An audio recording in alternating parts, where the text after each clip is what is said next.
Se cumplió el primer año de que en Puebla se registró el primer contagio de coronavirus. Todo comenzó cuando un trabajador capacitador extranjero de la empresa Volkswagen dio el primer positivo a la prueba COVID. Esta persona de nacionalidad argentino-alemana llegó a México proveniente de Alemania, cuando todavía la transmisión era de carácter internacional en viajeros en todo el mundo, no era autóctona.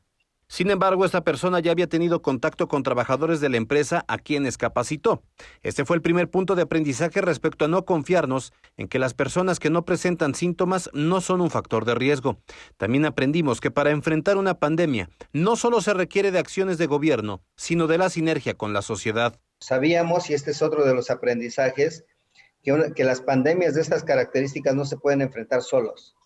Son problemas de sector, son problemas intersectoriales incluso, en el que salud no puede enfrentarla sola porque tiene un impacto social como el que vimos, ¿no? Al principio todos pensamos que se trataría de otra enfermedad como la influenza. No habíamos comprendido aún la magnitud de esta pandemia que encontró en el mexicano un campo de cultivo para generar graves estragos, ya que somos una sociedad enferma.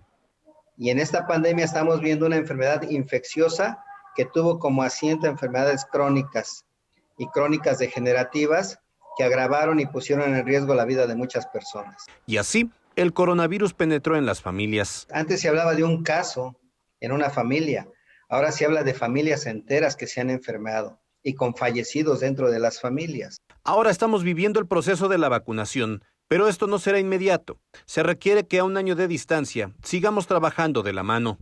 Ya vimos que la vacuna va a ser una herramienta muy importante, pero no va a acabar con la pandemia. Eso tenemos que estar también muy conscientes. Va a disminuir los casos graves, va a disminuir la mortalidad, pero no va a acabar de inmediato con la pandemia. Y es que se necesita que por lo menos el 80% de la población quede vacunada, o de lo contrario, de nada servirá.